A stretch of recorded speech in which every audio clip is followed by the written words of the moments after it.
I'm expecting Faye to join us. I don't know why she isn't here already, but maybe baby issues, who knows? Stuck in traffic. All right, thank you. Let's begin. Good evening and welcome to today's virtual Wormwood Scrubs Charitable Trust Committee meeting. My name is Councillor Alex Anderson and I chair this committee. We'd like to start with the standard bit of housekeeping before we begin, so please keep your microphones muted unless you are speaking. Please wait until I call on you before speaking, and could everybody introduce themselves when they first address the committee, please? Lovely. Okay, so item 1, apologies for absence. We think that Faye, one of our co-opted members, is on her way, so hope to see her presently. Declarations of interest. Are there any declarations of interest that need to be declared? I don't have any. No, Chair. Lovely, thank you very much. Minutes of the previous meeting. Any issues arising, or are those approved? I've looked at them and I thought they were fine, but Stephen? Just 2 matters arising, which I don't think come up anywhere else. For updates from, in both cases, Osama. One is on the bank account being set up, was just awaiting finalizing approval, and the other is to do with the traffic management system. If they're not coming up elsewhere, it'd be great to have an update. Sorry, can I just interrupt for 1 second? I don't know if anyone else has seen it. I've just seen an email from Faye saying, can someone resend the link? So. Fine. Amrita, are you okay to do that? Sure. Yeah.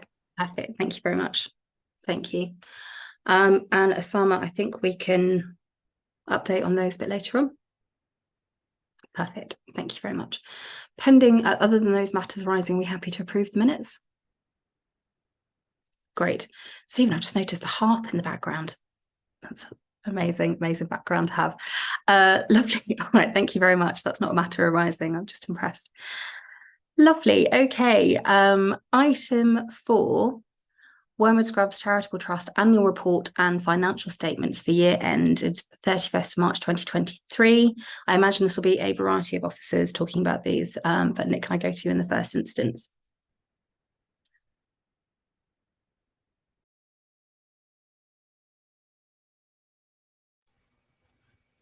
Nick, I don't know if it's just me and I can see you're not muted, but I can't hear you. I can't hear either, so it's not just you. Well, from my perspective, that's a relief, but I imagine that's even more stressful for Nick.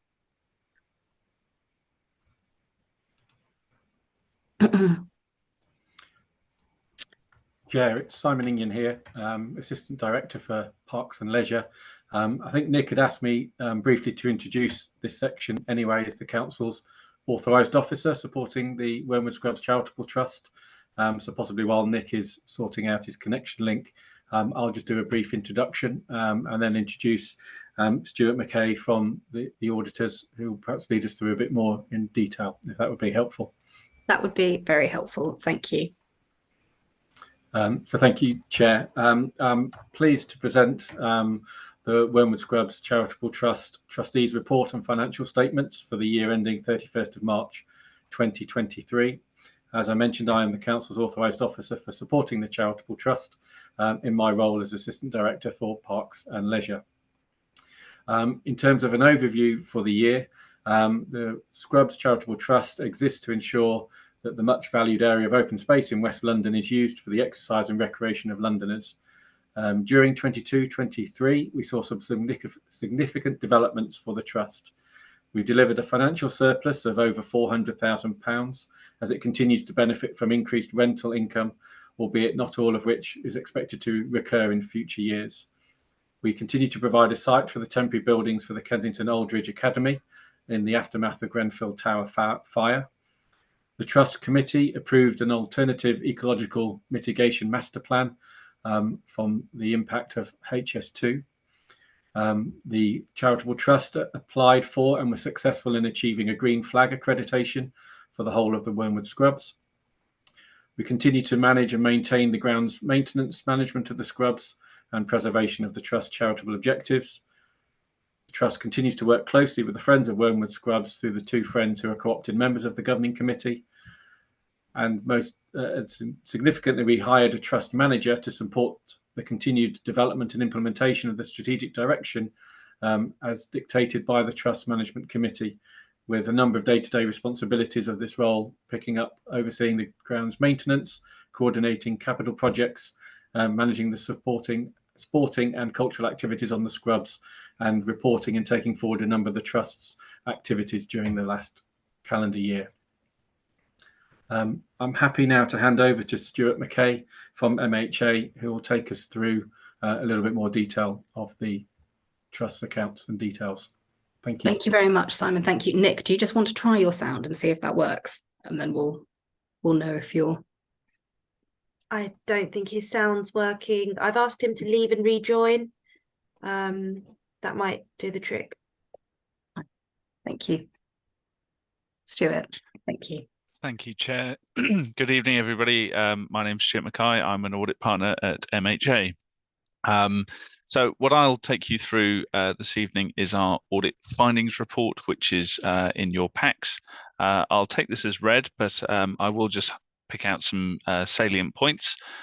First of what essentially what this report is designed to do, which is to inform you of the nature and the scope of the audit we've undertaken, give you some views about the qualitative aspects of your accounting practices and financial reporting, report back to you what we call the unadjusted and adjusted misstatements, give you some matters specifically required by auditing standards, such as highlight whether we've identified any fraud or error, give you an overview of what report that we're likely to give on the accounts, and highlight any material weaknesses that we've identified either in the accounting processes or in terms of internal control systems, and any other matters that we choose to bring to your attention. So where I would go is I won't go through the report line by line. Where I would say is in terms of the accounts changes, there are essentially been the surplus that was provided to us for audit has remained unchanged. So we haven't actually changed the overall performance of the accounts. What has occurred, which is in 3.1, Nikki, you're right to go on mute. I think your sound is working a bit too well, actually. Thank you. So in section 3.1 of our report talks about the adjustments that we've made to the accounts. There is only one item in there, which is a reclassification. So that didn't actually affect the overall surplus in the year. And essentially we've reported as to the nature of why that was. We've also made some disclosure adjustments to the accounting policies, which affect fixed asset and income recognition, and those were actually more to the case of following up on what was already implied practice and keeping the accounting policies up to date with what is actually going on in reality. There is one non-adjusting item that this was to do with some income not invoiced but was paid after the year end. That's in section 3.3. That was deemed to be very small, very minor. It was £7,200 in total. So it was not deemed worthwhile opening up all of the accounts just to adjust for that item. It was deemed immaterial. So then we moved on to section 4 of our report, which talks about any items, significant deficiencies in internal control. And I'm pleased to report back to the council that we have not identified any significant deficiencies in internal control that we need to bring to your attention. We did, however, have one advisory point, which was to do with the reserves policy, and that is for Osama and the team to take away for future notice. Other bits that I just need to bring to your attention is that we did not identify any fraud or error that we need to bring to your attention, and the audit opinion that we are planning on providing is an unqualified audit report. That's the good one. So that means it's unmodified. So we are happy, once you as trustees have approved the accounts, we'll be happy to approve that they represent a true and fair view of the financial performance of the trust. I think that probably concludes my part, and I'm happy to take any questions. Thank you very much, Stuart. That's very good to hear. And congratulations and thank you to the team who have worked very hard in pulling together an accurate set of accounts for you to audit. Have we got any questions from the committee? Great, that's easy. I've got one question on the front of the audit report. Could we have a picture of the scrubs next time?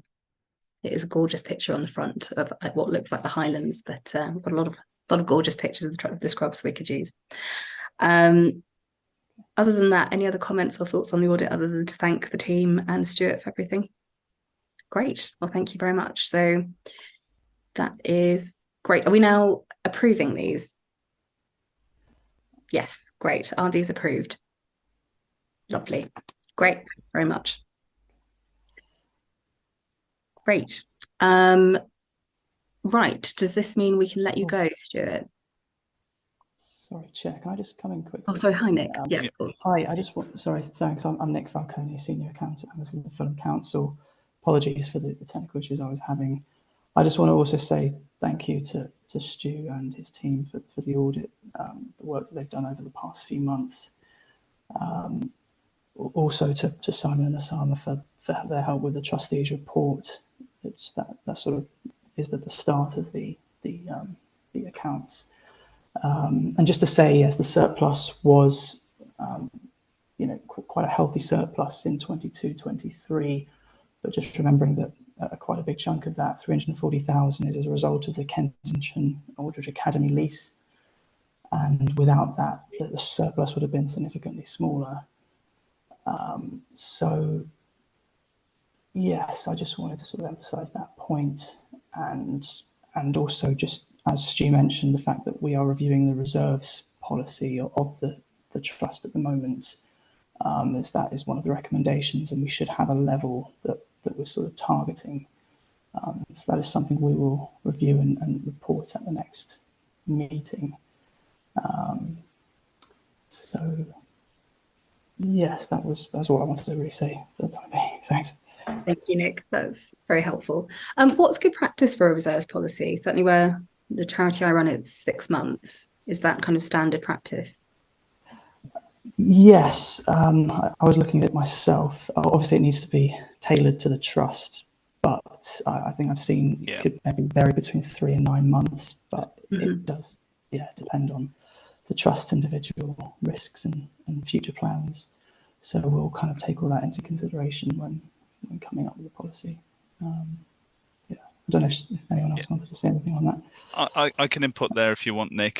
So the Charity Commission has issued guidance on the matter of how to set a reserves policy. And so we'll talk with Nick and Osama how to apply that. Essentially, what you really want is a risk-based approach to say, why do we hold reserves? What do we need them for? You then look to essentially your risk register to say, what are the fundamental risks and threats that the scrubs face. You then sort of try to sort of monetize that and say, right, these are the levels of reserves that we feel we ought to hold. And you often set a range because you never ever sort of get the exact amount. So you often set a range, and then the idea is therefore to try and hit that through the financial performance, knowing that sometimes you're going to be towards the top end and sometimes you're going to be towards the bottom end. But we're happy to work with the trust on that matter. Thank you. That's helpful to understand. Lovely. Well, thanks very much to everyone who's been involved in that process. Thank you. Great. Okay, manager's report. Osama, I think we are coming. In fact, Stuart, sorry, you are very welcome to stay for the rest of the meeting if you'd like to. I will say my fairly wells, if that's okay. Just one point of note for the minute taker: if you're approving the accounts tonight, you also need to approve the letter of representation that goes with those accounts. And just to point out that that's a very standard. It's an unmodified letter of representation that you've received. So it's one that you sign every year alongside the accounts, which is a letter to us. Lovely. Well, I'm certainly happy to approve all aspects of that. I'm assuming the committee are as well. Fine, thank you. Great. Thanks so much, Stuart. Thanks so much. Have a good meeting. Thank you. Bye-bye. Lovely. Osama, over to you for the HS2 UTX update. Thank you, Chair. My name is Osama El Amin. I am the manager to the Wormwood Scrubs Charitable Trust. Very pleased to be with everyone tonight. So, in 2021, HS2 placed a compulsory purchase order on the land known as the UTX site, and that was purchased under the HS2 Act of 2017. So, UTX stands for Under Track Crossing, and this parcel of land is located in the northwestern corner of the Scrubs, and was required for the diversion of utilities into what will become known as the Old Oak Common HS2 terminus. In the same year of acquisition, the Trust sought legal advice on the future land ownership of this area and the terms of a potential compensation claim. This committee maintains the preference of reacquiring that land at no cost in lieu of a compensation claim. HS2 are yet to provide any clarity on their required ownership of this land once the station opens. And so, under instruction from the chair, I've begun the process of engaging the council executive team to write to HS2 to seek a conclusion to this land ownership matter. BBVS, HS2 contractors, have requested permission to construct a temporary exclusion zone, which will measure approximately 150 square meters just to the north of the UTX site on land belonging to the trust. And so BBVS require this temporary exclusion zone as a safety measure to facilitate their work to redivert some telecommunications utilities that are in the UTX site. So this committee is asked to note that once agreement on the future of the UTX site is clarified, officers will begin the process of granting a license to BBVS for the construction of this temporary exclusion zone, and not prior to that agreement being reached.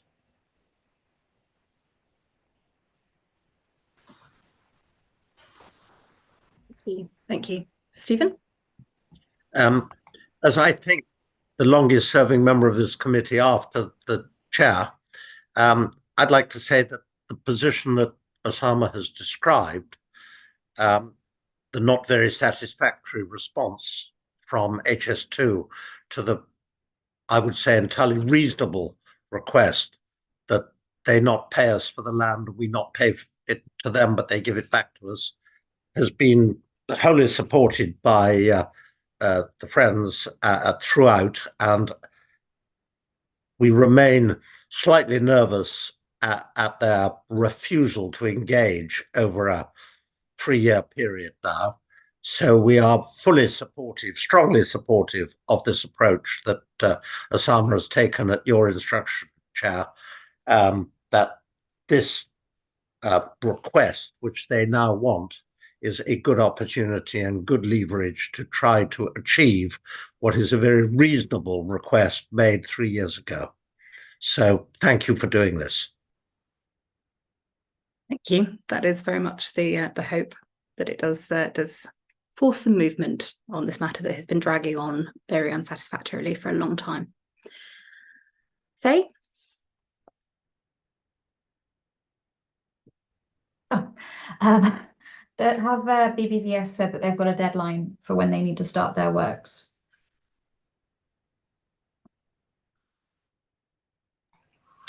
Yeah, so BBVS would like to conduct their work ASAP, really, but they're saying that they'd like to have that achieved within the sort of January to March timeframe 2024. So we're hoping to have that letter written and sent to the leaders of HS2 hopefully by the 22nd of December. That might be a little bit too ambitious given the need to coordinate people's timetables in the executive team at the council. So I'm setting a sort of later deadline of end of January to be able to send that letter across to HS2. And if you are unable to get them to reach an agreement regarding the return of the UTX site, would you obstruct them conducting their work? I think that would have to be a conversation that we held, probably not on a public forum meeting. I think we'll cross that bridge when we come to it. Obviously, our hope is very much that we can have a collegiate response where we work together to have our very simple request of getting the land back once they're done with it, with no money changing hands either way, which feels very reasonable. Faye, as you know, we have had various people from HS2 agree that in public and then rescind or go very quiet on the issue. We're very hopeful that we can reach a satisfactory response which works for all sides, given that we're not asking for a lot here. If that doesn't happen, obviously we'll have to review what our options are at that point. Stephen? In the event that their response is not satisfactory, can I suggest that you might want to have a in-camera meeting of the committee, or at least an email discussion, without waiting for a formal pre-scheduled meeting? Absolutely. Yeah, I think that's it. We'll keep the committee abreast of what's happening in regards to it. But it sounds like we're all on the same page about it anyway. So I think helpful to be working as one from this side at least. Any other questions on this or any thoughts? Fine, thank you. Great. Vicky, over to you for the AEM master plan. And I know this has been circulated prior to the meeting, but probably helpful to pull it up on screen as well. Okay. Thank you, Chair. My name is Vicky Abel. I'm the Wormwood Scrubs Development Manager. Osama, is it possible for you to share the programme on the screen, please? Osama's just rejoining. He lost his connection. You might have to repeat that. He's just joined. Hi, Osama. Would you be able to share the programme on the screen, please?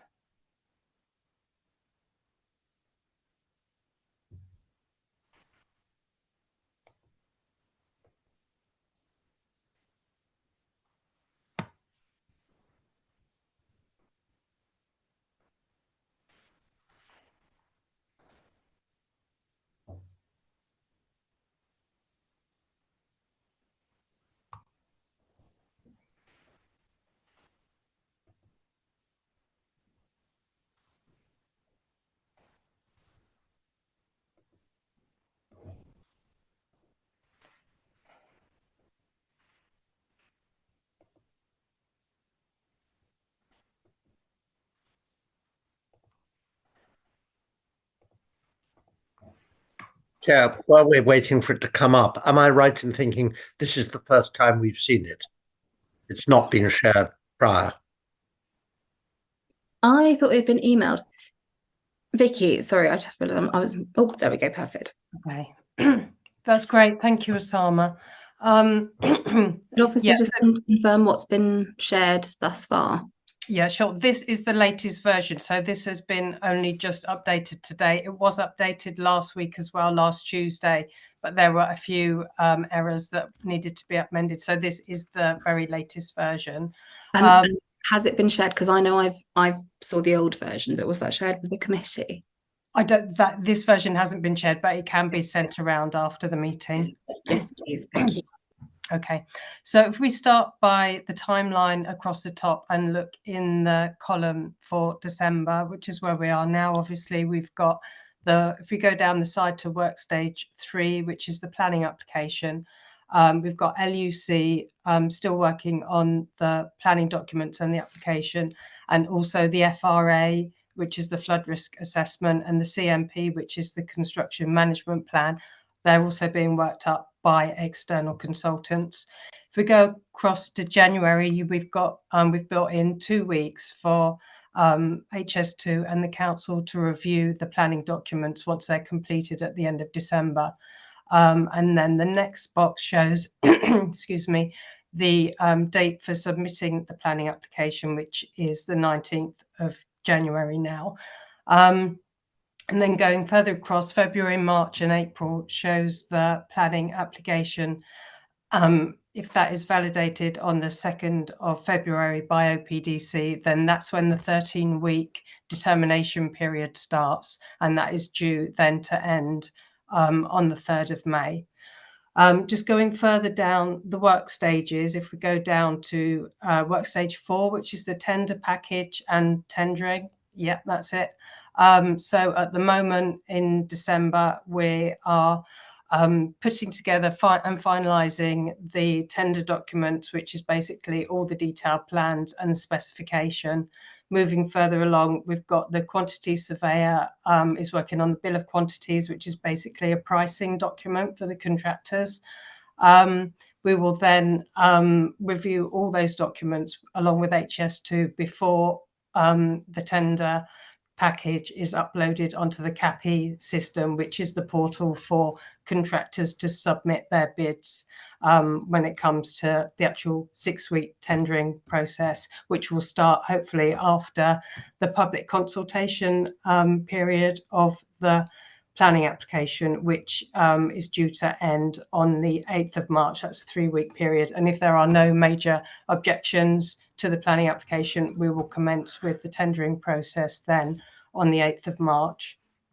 If we just scroll down a little bit further, we can see that, yeah, that's it, that the hard landscaping works, which will be the start of the main capital works on site, would then be due to start in June 2024 if the tender process has gone to plan and the planning application doesn't receive any major objections. So that is the earliest that we would be able to start on site.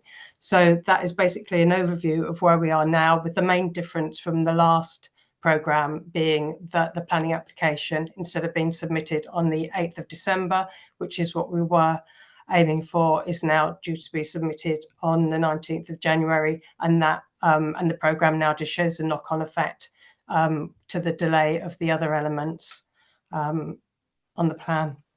So that's for committee to know. And obviously, if you have any questions on that.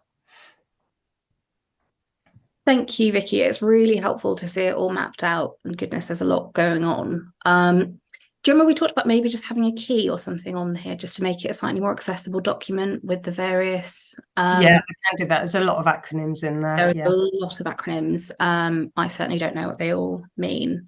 And just things like defects, what that means and things like that, just so it's at a glance a bit easier for us muggles.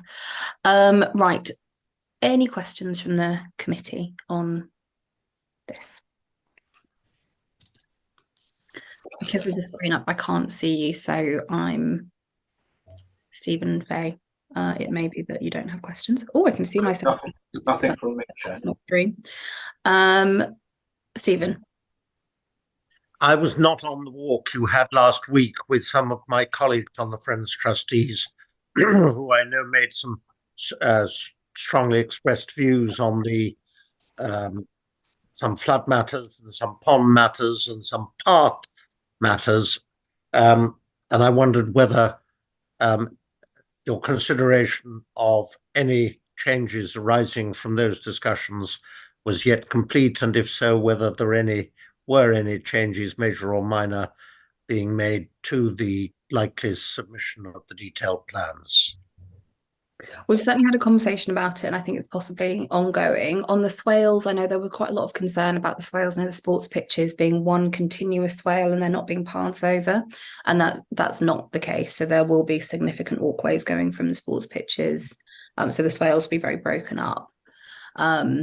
So that part has certainly been looked at. In regards to the other bits, I think we're having a bit of an ongoing conversation, and we'll revert back as soon as we've got a bit more information on the points raised.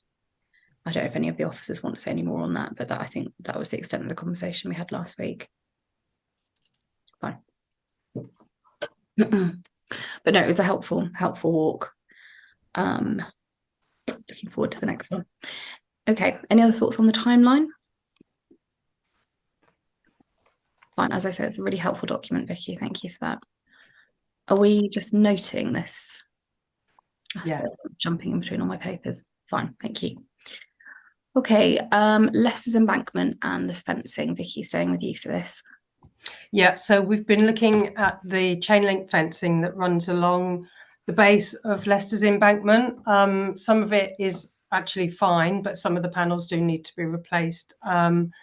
So we are working with the contractor to get a quote to replace those fencing panels that have become damaged over time, and we think it's approximately 29 meters worth to be replaced.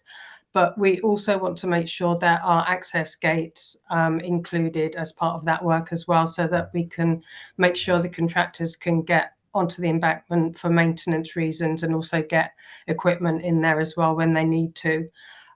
So we're getting those quotes back now, and that work should be on site late January, early February next year. Thank you. Is that where the knotweed and hogweed are? Fine. Okay, There's a lot of knotweed on the embankment, yeah. So important to have the fencing up. Fine. Any thoughts on that other than just to say, great, let us know when you've got the quotes. Fine, thank you. Okay, Vicky, I think we're saying this for you. I'm not going to be able to say this properly. Soil resistivity. I'm not going to be able to say that. Yeah, hand over to you to say that. Oh, sorry, Osama.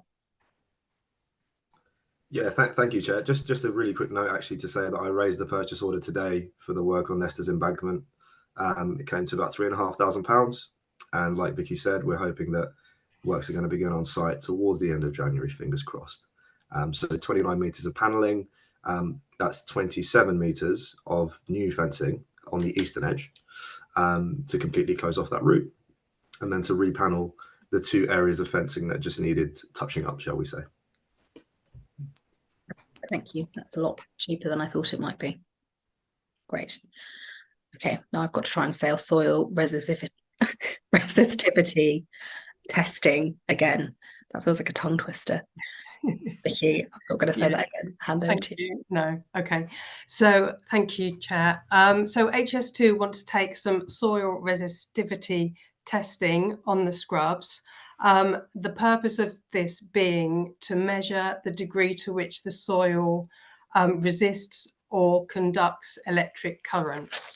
The proposed testing on the scrubs will help HS2 then in the design of the earthing strategy for the Old Oak Common interface substation.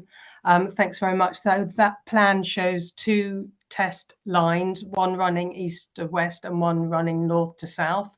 And HS2 want to come onto site for 1 day with a probe that is 10 centimeters long, and they will put that into the ground at 14 different points along each line, so at 28 points in total. And they will collect data by doing that, which will inform the design of their interface substation. So we're really asking committee today to approve that they will be allowed onto site to carry that out. Obviously, we will ask them to provide signage in advance of that work happening. They say it will take them only a day to complete it, and that they want to carry that out on a day to be confirmed in March next year. Forgive me if this is going to sound stupid. So they're going to shoot electricity into the ground to see how far it travels. Is that it? I'm possibly, yeah, I'm not 100% sure about that, to be honest. But they're saying the work that they are doing will cause no damage. You won't be able to see that they've been there. Yeah. Yeah, I guess I assume what they mean is they're not going to dig up plants, but they are presumably. I can see lots of people put their hands up for this. Maybe I am being stupid. Also, given how wet the scrubs often gets and the water conducts electricity, does that not feel quite high risk to text it when it's not wet? Yeah, I think that's why that's my GCSE. No, yeah, they're waiting until March, thinking it's going to be drier. Then that's going to be a dry point. If they're doing electricity tests when it's drier and we know it's wetter quite a lot of the time, does that mean they're not going to be accurate? Alongside the fact that I'm not really minded to allow HS2 access for anything at the moment unless they agree to the CPO. Right, lots of opinions on this. I'm going to start. I'll start. So I've got Faye, and then Osama, and then Councillor Stanton, and then Councillor Kwan. Yeah, is it possible? Do we know why they want to use the scrubs specifically? I think it's the the nearest largest open space that they can do it on, and the nearer it is, the better, I think, because it will have similar soil. Okay. So that's it. So it's for the substations that they're going to put in around the station just to see how far the electricity could spread from them.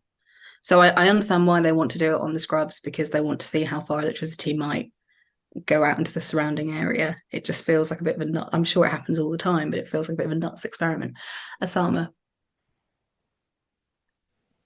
Thank you, Chair.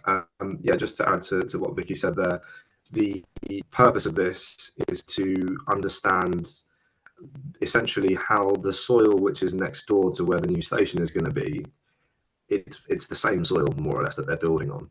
And so if they can understand the conductivity of the electricity in the soil, then that basically helps them put together an earthing strategy for the substation at the site. And so it being essentially the same soil, and it's the largest open space next to it, it makes sense for them to do the tests on the scrubs. In terms of the safety aspects, the electrodes that they put into the ground are cased, and so the sort of wavelength of electricity that goes out from that electrode is kind of covered by the casing that is kind of surrounding the electrode. So it's not as if they'll kind of put something in, it's wet on the day, and they'll get, you know, shocked by it. And I'm sure they have their own health and safety measures to mitigate against that. But essentially, it's very uninvasive testing, and it will support quite a pivotal concept within their ability to actually create a substation at Old Oak Common. So if they aren't allowed to do this quickly, it could delay their program of work quite significantly. And additional to what Vicky said, it's a very, very minor amount of work across quite a limited amount of time. So yeah, that's just some additional information for the committee to consider. Okay, so if they agree the CPO terms. Councillor Stanton, then Councillor Kwan. To be honest, Chair, I was just going to say that the way I had read the actual test that they were going to be doing was basically what Osama had just said, that, you know, it's just two probes going in and measuring the resistance between the two in a similar way to, I guess, the way you measure soil acidity. So no comment really. No, thank you. Councillor Kwan. Yeah, my question was just because the if you look on the map, obviously the test lines run the whole length of the scrubs. I just wanted sort of some reassurance that doing these tests won't damage biodiversity or any of the kind of plant life, animal life, you know, within the soil. I don't know anything about it, to be honest. So that's why I was asking whether we can get any further information, or whether Osama is if Osama is speaking to them and gets a reassurance that because of the low interference of this kind of test that it's safe, then I'm fine with that. But I don't know enough about it. That's it. It's quite hard from a lay perspective to understand what this is, because exactly as you say, I assume it is just, I'm sure, in a very safe way, using cables and everything else to put electricity in the soil, but ultimately will presumably be testing how far the electricity travels within the soil. The accuracy of that test, if you're looking at a period that's dry as opposed to when it's wet, may not be the most accurate representation anyway. But obviously, I'm not an electrical building engineer. No, neither am I. And also, yeah, what impact does that have on the soil?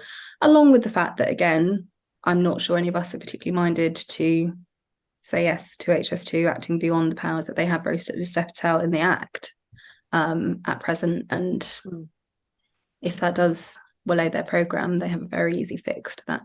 Osama, did you have something you wanted to come back on that? Yeah, just in terms of the process that we have been through as officers to ensure that there will be no risk to any of our assets, we needed clarity over how far into the soil that they were going to go. And they reassured us that the probes are very, very, very thin, and they're only going 5 to 10 centimeters into the ground. And so if we look at the line going east to westwards, my main worry was, is it going to affect any of the ecological footprint of the meadow? And is it going to affect the quality of the football pitches that kind of runs across that line, as well as the kind of area slightly to the north in Chat's Paddock, where we know that, you know, we have quite a sensitive area in terms of our biodiversity. And so I've told them that I'd prefer to be on site with them to do it if we grant them the access to do so. And I feel reassured that it's a very, very, very low impact piece of testing that they'll be doing. And what we can do is just ensure that if there is any kind of impact whatsoever, we have some mitigations in place that we can oblige them to kind of stick to. But I'm pretty confident that it's not really going to have much of an impact, to be honest. Okay, thank you. Any other thoughts on this? Stephen? I don't know what impact it will have on worms or other underground creatures, but is it worth using this as well to encourage them to be sensible about the return of the UTX site? That is certainly my instinct. But welcome for other views from the committee members. Faye? Yes, I agree. I think approval should be withheld until an agreement's been reached on the CPO. Fine. Councillors Quan and Stanton? I would say that broadly aligns with what I was thinking. Yeah, I'm in agreement. Fine. Well, I think we've got a decision there then. So can I make a suggestion? Could we do subject to an agreement? So it could be delegate, if they come up with the agreement, then it could be subject to, rather than. Yeah, I mean, if they agree the CPO terms that they haven't agreed with the subject to agreeing this next meeting. Yeah, so the committee agrees with this, subject to HS2 agreeing with the CPO, and that will be delegated to the chair in consultation with Simon Ingon to make the final decision. Would that be? It possibly just needs to be a bit stronger, Amrita, and just saying committee. I mean, you could do a committee disagrees unless express permission is given, in which case, from the CPO, in which case committee will agree. Yeah, so the final decision will be delegated to the chair. Yeah, okay. Thank you. Okay, thank you. Okay, item 5, the local nature reserve designation. It's a bit of a roller coaster in between issues tonight. Right, so I think my papers are slightly out of whack with my chair's note, but that's fine. So who's doing the LNR piece? Osama, thank you. Thanks very much, Chair. So this committee has approved the process of designating the Wormwood Scrubs Meadow area as a local nature reserve. In relation to the map that we just saw, that is in the northwest region of the Scrubs, quite ecologically sensitive. And so officers are now ready to begin the consultation phase of establishing this designation. As the meadow area doesn't actually sit within the map of prohibited areas for dog walking on the Scrubs in relation to the Public Space Protection Order, this committee is asked to approve an amendment to the dog walking licence to provide licensed dog walkers with a map of designated dog walking routes. And the idea is that if we can give those designated routes and encourage dog walking to kind of change on the Scrubs and sort of discourage people from walking their dogs off the leads, especially through the meadow area, especially within ground nesting bird season, then we can expect that the local nature reserve designation will have the right protections in place before we actually give it the designation. So it's a case of trying to influence behaviour change first and then go into the consultation phase for the LNR to be established. We all know how sensitive that area can be. The Scrubs is home to a vast array of different species, more sensitive of which can be the ground nesting birds. And so, ground nesting birds aren't found too commonly in West London, so we need to do what we can to protect them. And so, dogs roaming off the leads can kind of do anything. So we'd like to influence that change first before we go to consultation. So yeah, this committee is asked to approve a slight amendment to the dog walking licensing system to give those maps out. We'll also put maps on the walking routes that we are encouraging as well, and maps on the notice boards. I'm also going to give some maps to the LET officers, which I'll laminate and ask them to carry on their patrols too. Thank you. I am very happy with this. It is really disappointing to see another person has very childishly ripped down one of the no dog signs around the meadow area. It's kind of at the point where it's just pathetic. So I think real clarity about where people can walk their dogs. There's 200 acres. There is more than enough space for people to walk their dogs and respect areas where there are ground nesting birds or areas of ecology that we're trying to nurture. So I feel very positively about this, as well as looking at some approved walking routes that are nice for people to do where they have dogs or not. Any questions from the committee? Fine, is that all approved? Fine, thank you very much. Performance of the grounds and maintenance contractor. Simon or Osama? Yeah, perfect. Yes, thank you very much, Chair. Simon Ingen, Assistant Director for Parks and Leisure. The Wormwood Scrubs Charitable Trust has a contract with ID Verdi to deliver the grounds maintenance on the scrubs, managing all aspects from pitch provision to litter collection to grass cutting.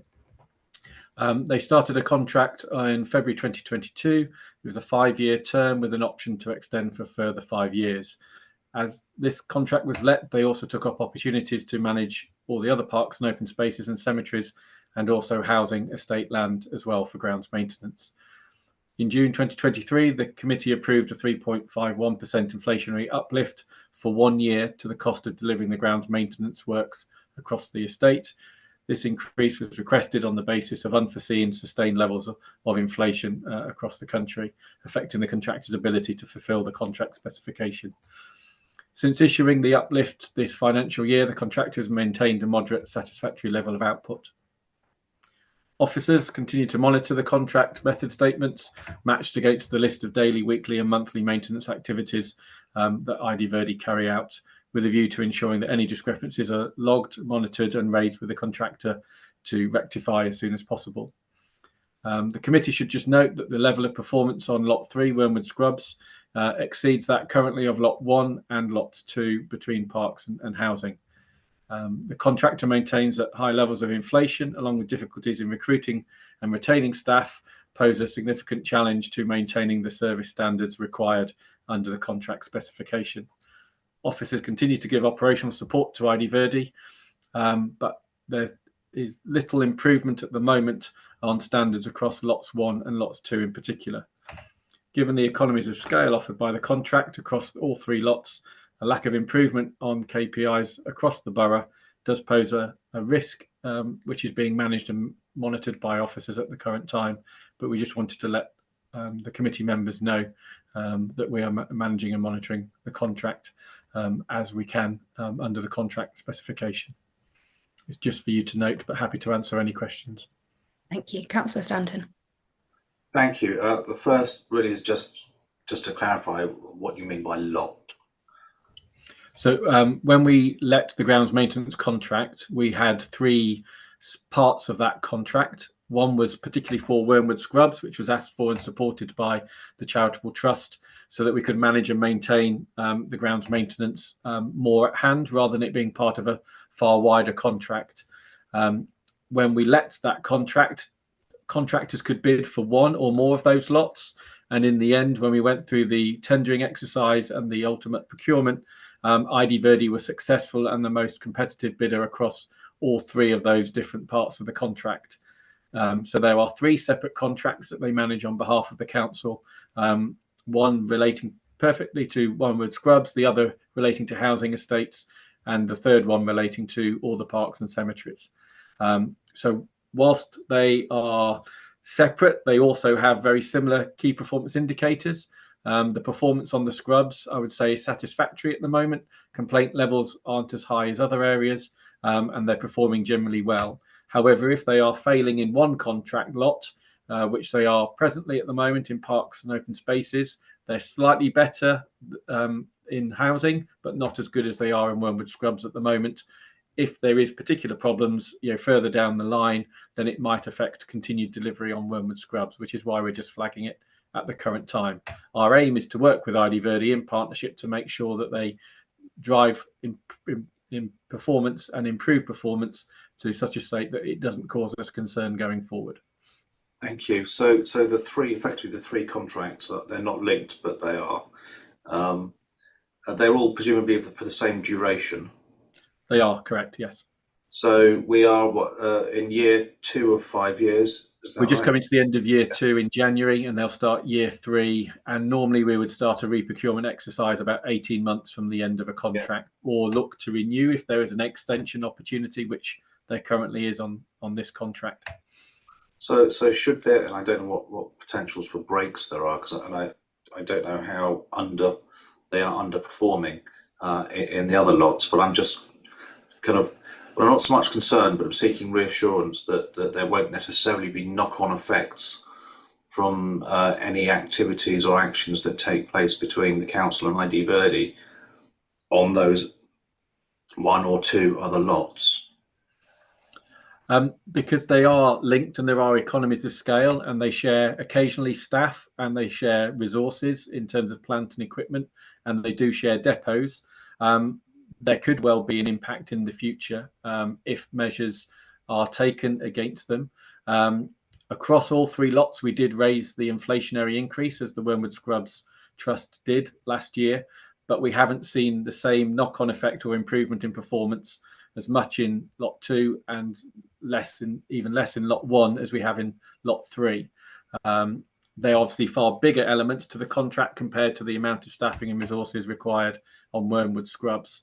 And therefore Wormwood Scrubs do benefit from being part of a far larger contract, being linked to the parks and also housing. But at the moment, it seems like the Wormwood Scrubs is protected from some of the issues across the rest of the estate. Thank you. Thank you. Faye? Yeah, just out of curiosity, was it the 3.51 inflationary uplift applied across all 3 contracts or just the Scrubs? Yeah, no, it was, Faye. We took an approach where we made sure that all contracts were aligned to each other, and we made the same uplift across all contracts. Okay, but the payment for the ID Verdi Scrubs contract comes from charitable trust funds, and the payment for the other 2 comes from the council funds. It does, yes, from separately housing a budget and then the parks budget as well. And obviously the amount of contract cost to the council is significantly greater on lot 1 and lot 2. Lot 3, the Wormwood Scrubs, is a very small percentage of the overall combined total. Thank you, because I think originally this contract didn't actually have an inflationary uplift when we first agreed it, and I think when they had tendered it, it was at a point where inflation was about 2 or 3% a year, not the wild ride that we've seen over the past 2 years. So we made the decision at committee to match the council's uplift of 3.51% earlier this year, to try and mitigate some of that, recognising that ID Verdi's costs had gone up significantly. I think the reality is we don't know what the impact is going to be yet. It feels logically as though there will be an impact on the Scrubs if the other 2 lots aren't working out. So thank you for raising it, and I think let's just wait and see what happens with contracts. I think at the next meeting, once we know a bit more, it'd be helpful just to understand what the process is and what the impact would be if we do end up, unfortunately, changing provider for whatever reason. Thank you. Certainly, Chair. We'll bring something back at the next quarterly meeting. Thank you. Okay. Linford Christie Capital Works indicative timeline. Thank you, Chair. That's back to me again. Just bear with me for 2 ticks. I'm going to share my screen.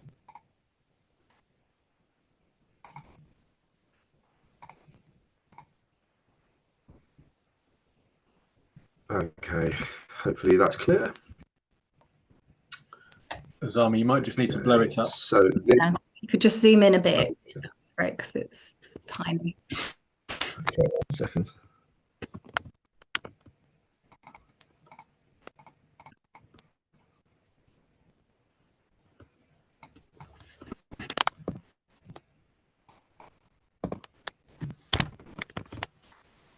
Thank you.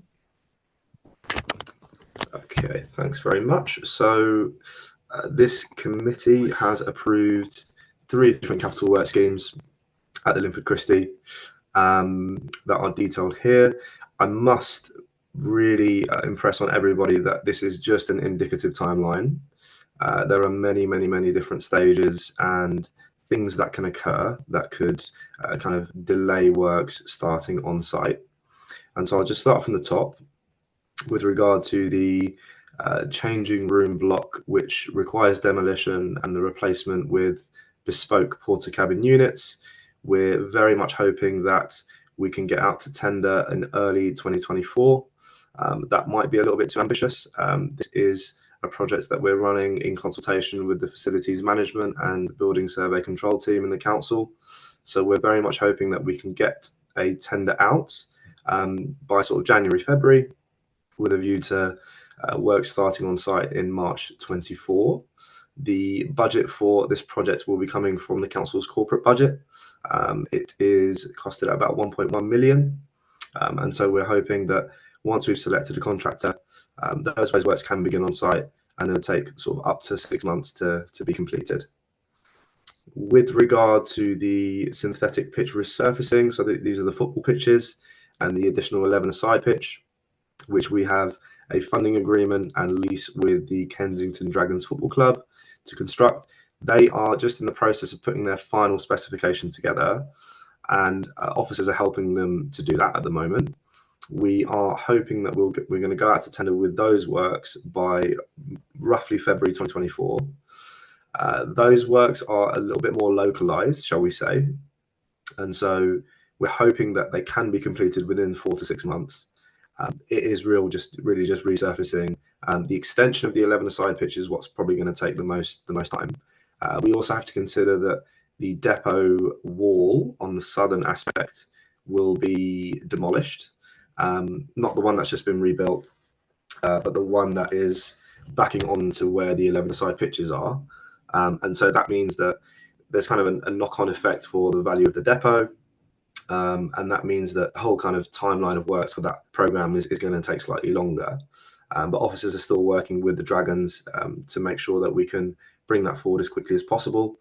We're also very aware of the fact that this will influence our sports bookings for schools that use the area, as well as the variety of different community groups that use the football pitches. So we'll be either directing them to other facilities in the borough or asking them to use the grass football pitches on the scrubs in the meantime while we resurface those pitches. The final project is the resurfacing of the athletics tracks. So that's the 60-meter sprint straight, which is the covered straight, as well as the 800-meter athletics track. And so we're hoping to get that on site. We have a contractor, a framework contractor called Alliance Leisure, who we've selected to do this work.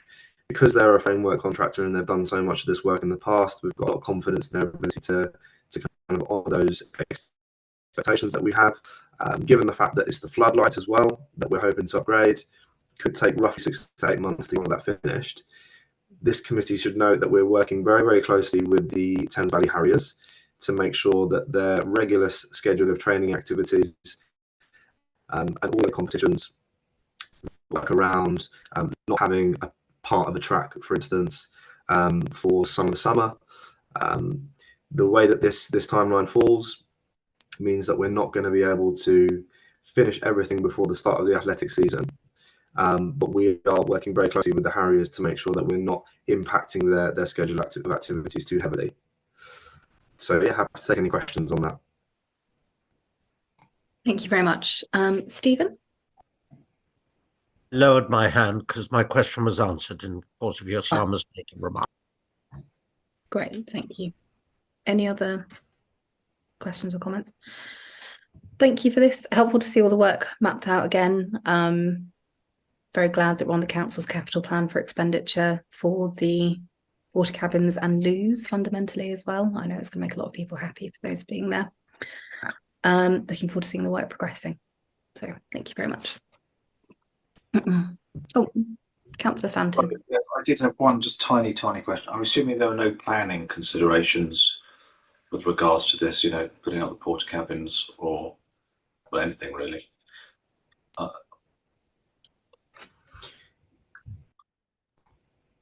Yeah. I'll just refer that one to Simon. Thank you. Thank you, Chair. Thank you, Councillor Stanton. It falls within permitted development because it's direct replacement of what's already there.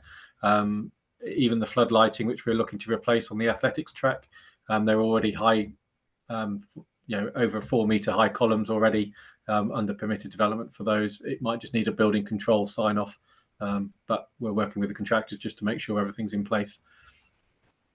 Great, thank you very much. Thank you. Great, thank you very much.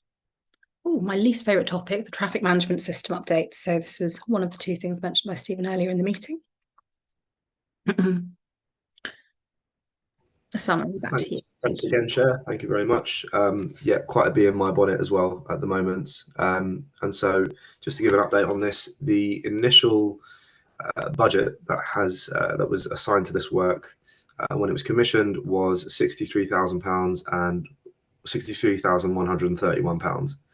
After tendering these works and selecting a successful contractor and issuing the award, the rising bollard system was installed. After installation, officers in the parks team failed to clarify which power source the new system would be able to leverage. The old system tapped into the Woodman's Muse Estate power network, and as the new system includes upgraded feeder sockets, the old power network was deemed incompatible. So the parks officers kind of consulted with the highways team, who were engineering specialists, to understand how we would be able to leverage a new power network. UKPN, UK Power Networks, came on site and they suggested that we install a new feeding pillar which would tap into the road network at a location of their choice initially. On second review, they came back and they said, well, no, this is in the wrong location, which is obviously quite disconcerting and obviously quite frustrating for the residents in the area as well. We're aware that the sound of pneumatic drills and all the rest of it is really quite irritating, especially when you're told that these things will happen quickly and they just haven't. So UKPN are due to come back on site on the 18th of January. That's when they'll construct the feeding pillar in the right location, with the 22nd of January earmarked for the date that they will electrify the bollards. The current spend now stands at £91,959.59. Obviously, given the fact that this is so over budget, myself and advisor to the trust, Simon Ingian, have reviewed the process that we've been through, and we have rectified that in the future, anything requiring requisite knowledge of engineering systems, we'll just go straight to the highways team for that specialist knowledge. It's a very technical process that we need to go through in order to get this up and running. And it wasn't clear at the point of commissioning that the new system wouldn't be able to tap into the old network. So there's definitely some learning to be done there, as mentioned at the last meeting. And we're almost there. Hopefully the 22nd of January, we'll see those bollards lifting up and being operational. Thank you. Obviously, I am deeply unhappy about this, as you know, from all of our many, many conversations about it. Have we got anywhere? Obviously, the feeding pillar was constructed on advice from UKPN, who have subsequently said that it's not in the right place. Have we got anywhere with asking them to cover the cost? Yeah, so I asked them whether they would waive the cost of constructing the new feeding pillar. And I'm under the impression that they are going to do that. They haven't sent me an invoice, and they haven't said that they will charge us for constructing a new feeding pillar, given the fact that it was under their advice in the first instance. If they do send an invoice, then we will query it, and I'll raise it with their senior management, as well as our highways colleagues that have been liaising with UKPN as well. Thank you. Councillor Stanton? Thank you. My question was actually answered just as you were speaking, Chair. But I do have, then it was really just to clarify on whose advice it was that the pillar was located where it was. Clearly that was not us, so that's good. Should they decide that they do wish to invoice us, do we have any indication of how much the relocation would actually be? I mean, how much are we looking at? Yeah, so the initial cost of constructing the first feeding pillar was about £10,000. So it would be roughly £10,000 in addition. But like we say, given the fact that it was under their advice, we would like them to waive that fee. Thank you. Thank you. Thank you. Anyone else? Thank you. Look, I'm glad we've reviewed it, and I'm glad that we've got a different procedure in place going forward. Obviously, this has been dragging on for such a long time and is now horrendously over budget. We are in a better position financially than we have been for a long time. But as Nick and Simon both really made the point of saying, we don't have guaranteed income forever. So I think, we just need to be really mindful about expenditure. And just be making smart decisions when we're looking at projects that are beyond the immediate skill set of the parks team. So thank you for looking into it, but let's just make sure that nothing like this happens again. Thank you. Right. I know no one is from the Let, but Osama, are you giving the community safety update? Yeah, that's right. So I will give a roundup of the community safety update report. So on behalf of the law enforcement team and their officers, this committee is asked to note details of Let patrols from the 5th of October to the 27th of November. A total of 240 interactions over 46 days across the entire estate. That's averaging just over 5 interactions per day. And the highlights of those interactions include issuing 1 fixed penalty notice on a breach of the responsible dog walking PSPO. They also removed 1 abandoned motorcycle. They disposed of a reported fly tip. The Let also investigated reports of poisoned meat being found in the meadow area, which sort of made the rounds on Scrubs Watch. We did have a similar issue that arose roughly sort of summertime of last year, which was investigated by the Met Police. They haven't made any linkages between those 2 occurrences. The Let also sanctioned illegal parking of 1 vehicle on the grass by the dog exercise area. We believe that is linked to an unlicensed dog walking company that they are monitoring and in the process of issuing a fixed penalty notice to as well. The Let have continued to support the protection of property across the estate by locking gates regularly, patrolling the areas of suspected incursions, and reporting any defects to infrastructure, for which I've been very grateful. They've been very helpful in that respect. They've also conducted 13 weapon sweeps and found no weapons, also fantastic to hear. And they have conducted a total of 77 high visibility patrols across the estate. One last thing just to mention that isn't on the report is that I've been working with the Let team to think through how they can be a bit more proactive in terms of enforcement on the Scrubs, it being such a vast location, 200 acres of open space. So we've actually just commissioned a new platform, which is called Active Exchange, and that is a mapping platform which allows you to see hour by hour aggregated information on footfall across a locality. And so for the Scrubs, again, it being such a big area, we can see a heat map essentially of times of the day where we know footfall will be high. And so what we're going to do is use that information to give to the Let officers and to help them be a little bit more proactive about where they actually station themselves when they do decide to do their high visibility patrols and when they do choose to engage with users of the Scrubs.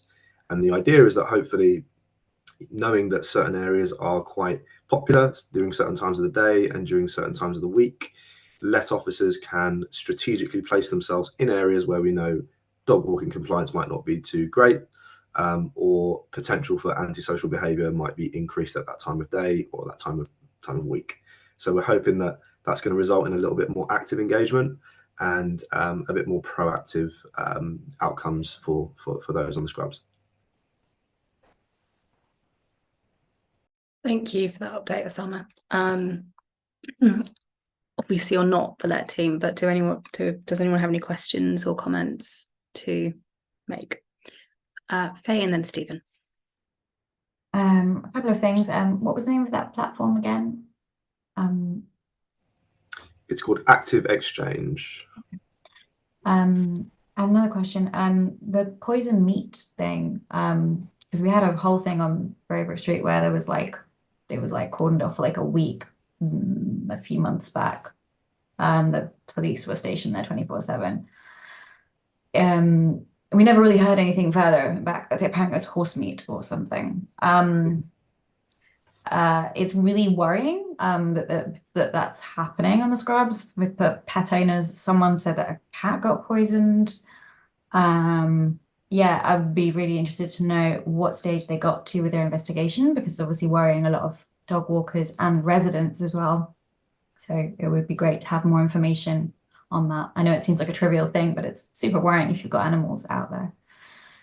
Yeah, I totally empathise with that. It's a very, very worrying and strange thing to happen. And so I know that instance before with the Met Police, because it was a black bin liner that had organs in it, that obviously was enough to ring the alarm bells that the forensic team needed to get involved. So upon investigation, they deciphered that it was animal remains in that black bin liner. Obviously, it doesn't make it any more palatable that happened. But the fact that this is occurring, there needs to be a bit more proactive kind of understanding over what the reasons would be. I'm not a dog walker myself, and I don't tend to. Yeah, I haven't really thought about why someone would want to do that. But I've obviously reported that to the Let. They've got that information on hand. They've also got all the CCTV footage, but it's obviously quite hard to trace who's putting things where when it's in quite a kind of enclosed area of the meadow. There's no CCTV in that area either. Also, frankly, an issue for the Met, not the Let. If someone is putting poison down, that is clearly to intend harm, and then, a child could ingest that. There's all sorts of different risks there, and it is an issue for the Met. And unfortunately, we are in a place at the moment where the Met are so stretched, they're not able to fulfil basic duties. Our neighbourhood team, for example, have all been pulled off to deal with all the issues around the conflict in the Middle East. When I met with the neighbourhood team last week, they said, we're not on patrol at the moment. And so the Let are kind of having to rush in to fulfil a lot of those roles. But if there is suspected poison down anywhere, that is a Met Police issue. And really, we can help them and support them. But if someone is doing something that is potentially harmful enough, which could poison animals and potentially humans, that is absolutely a police issue. And we would encourage anyone to contact the police about it. Councillor Stanton. Thanks. I was just wondering, do we know if this is related at all to the previous poisoning that we had about 18 months ago? The letter unaware of any connections. We're really unsure, to be honest. I mean, either way, it's clearly a mad thing to do. It's as Sam says, it's very hard to get into the mindset of someone who wants to put down poison on the scrubs. So, thank you. Any other points on? Look, I'm sorry, Stephen. Sorry. Yeah, sorry to come. I think it's fair to say that, and this is not being critical of the law enforcement team, that the enforcement of the responsible dog walkers PSPO is still not being very effective, in that many professional dog walkers continue to have more than 4 dogs each, and many of them choose to walk together, making 8 or 9 or 10 dogs between 2 walkers, and it's very difficult to deal with, especially as they have, I believe, a WhatsApp amongst themselves and warn each other of where the LET are to be found. So I don't have a recommendation. I'm making an observation that it's really difficult for them, even if they had much more time available for the scrubs. So we encourage them in their efforts. Thank you. I think I'm right in saying that the scrubs is the most patrolled area of Hammersmith and Fulham in terms of the Let. So there is a significant percentage of Let time is used on the scrubs. But obviously, as you say, it's 200 acres. It is a vast area to cover. And on top of that, if you have dog walkers we've got all the very good and well-behaved dog walkers, but then we also have the unscrupulous ones. And if they are working together to defy the PSPO in an organised way, that makes it even harder for the LET to do their job. So, Osama, I mean, hopefully with the new kind of footfall heat map, we will get to see a bit more, and hopefully we can be proactive there. I think the sad reality is whenever anyone wants to flout a bylaw, a law, it is often very hard to do anything about it. And so I think the Let will do what they can. Obviously, we welcome people sending in pictures if they do know that there is a particular firm that are really flouting the rules. That is a helpful thing for us to be able to review. It is just unfortunate that people can't use the space responsibly in the way that it's intended. So, but thank you. Great. Any other thoughts, comments, questions on the law enforcement team? Fine, thank you. Fine, and then Nick, delighted your sound is working, because I think we're ending with you with the trust financial position. Yes, thank you, Chair. Thank you, Nick. I'm devastated to have to say this, but now you are actually quite blurry, but we can hear you. Okay, okay, let me just take off my background completely. Yeah, okay. Perfect, thank you. All right, sorry, thank you.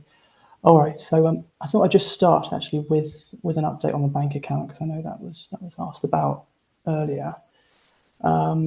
So the application for the new account was submitted to NatWest on the 4th of October. We have received an application number, and we were advised that it takes several months to open a new bank account, as the bank needs to undertake due diligence checks. But obviously we're over 2 months later, and my colleague has requested an update from NatWest yesterday. So we're just waiting to hear back from them, but I'll continue to follow up on this. I didn't expect it to take this long, to be honest. Thank you. Is that just because, is that because we're a charity, or because we've got the link to the council and therefore it's much more complex? I'm not entirely sure the reason, but it's obviously, it's going to be more complicated than a personal bank account, setting one up. But yes, that's likely to be the case, the link between the council and the charity, because we are doing it through our relationship that NatWest has with the council. We were using that relationship in order to set the bank account, obviously, as a separate one for the trust. But yes, I need to follow up and just get more. Faye, have you got a comment or question specifically on this point? Yeah, I just wondered if it's taking such a long time with NatWest, is it worth trying a different bank like Cooperative, who do a lot of work with charities? They do, but they also have a nightmare thing where if you try and make a payment past 8 p.m, it doesn't go through until 2 days later. She said from experience with charitable accounting through Co-op. Not that we take a view here from the Wormwood Charitable Trust on good bank accounts in the charity sector. I think the challenge is, because there is inevitably still a link with the council, having a bank account that is linked in some way to make transfers easier is going to be preferable just for governance and oversight. But it is unfortunate that it is taking that long. So anything we can do to speed that up would be welcome. Stephen? Yeah, just to say, I'm sure that if one of your senior finance people speaks to their regular contact, things can be given a bit of acceleration. And if we could be kept informed at the next meeting, please. Okay, absolutely. No, I will escalate it now. Yeah, it's got to that point. So understood. Yeah, and yeah, we'll get an update. Yeah, well, hopefully by the next meeting. It's a long way down the line by then, but yeah, there'll definitely be an update by then for sure. Okay, so just moving on to the forecast for 23-24. So there's an expected surplus of £56,311 in the current financial year, which is around £235,000 less than the budgeted surplus of £329,465. This can be broken down into income, which is expected to exceed the budgeted amount by £55,000. 21,000 of this is due to higher interest received on the trust funds than expected. We've also got £9,000 more from increased Kensington Aldridge Academy licence income than budgeted for, as well as £24,500 from higher car park income than expected. But then on the expenditure side, that's expected to exceed the budgeted amount by £328,000. And this is due to unbudgeted items which have been included in forecast spend, such as the £250,000 contribution to Linford Christie Stadium works that was agreed, as well as £30,000 for vehicle access barriers, £20,000 for dog exercise area improvements. Also £15,000 for the installation of 2 bicycle racks, and £5,100 for GPS mapping software. So those are all unbudgeted items when the budget was initially set. So, if the forecast holds true, then with that expected surplus, our the Trust's general unrestricted reserves will be slightly more than £1.5 million at the end of the 23-24 financial year. So that's kind of a summary of the forecast. Thank you. Well, that puts us in a good position for a reserves policy to come in that we can hit from day one, as opposed to needing to work towards it. Yeah. Lovely. Thanks, Chair. Yeah. Thank you. Any questions, comments, thoughts on the budgets? Stephen. Just to say that the very lumpy nature of unplanned items, which Nick has just outlined, suggests that we should not allow our reserves policy to have us run down our reserves to too small a figure when you're in discussion with the specialists about that. Yeah, absolutely. No, that's a good point. I think obviously the running track is a significant expenditure, but it's very, very needed, but equally has been matched by the council. So I think we're very lucky. I'm totally positive about what we're doing, Chair. I wasn't suggesting otherwise, but it was simply to inform the reserves policy. That's fine. We have a council moniker around finance, which is being ruthlessly financially efficient. So we will embody that here as well. Thank you. Faye. No, just one of the items, the £15,000 for 2 bike racks. Is that, where are those bike racks? And is that a normal amount for a bike rack? Rama?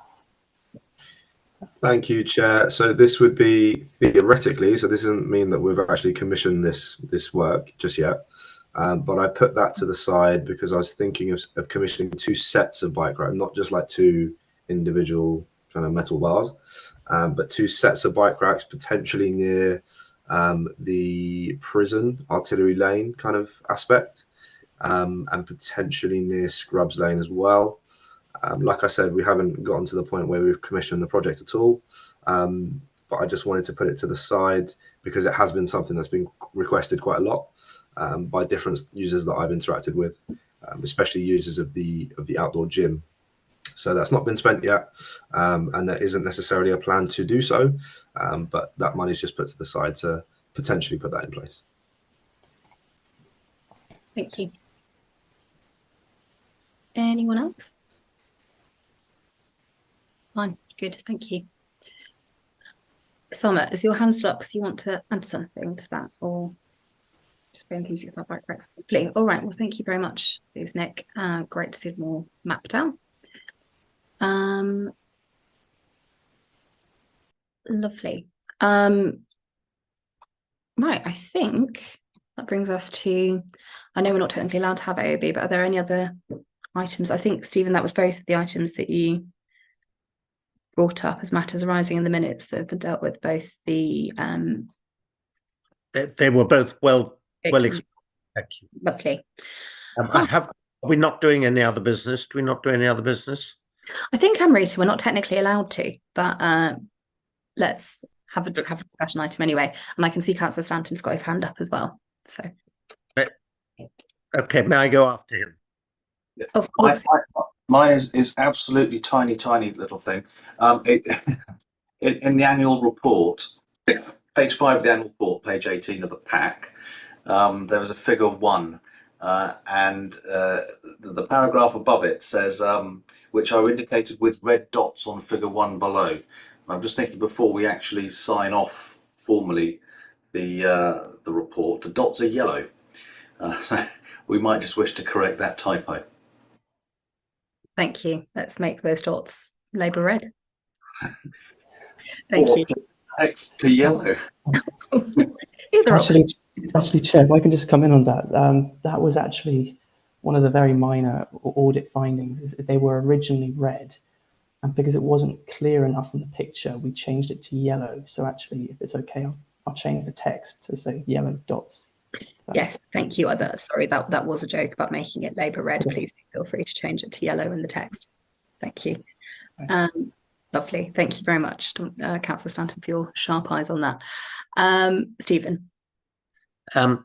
Yes, it's to do with the all the excellent work that's being done on the clearance of on the scrubs.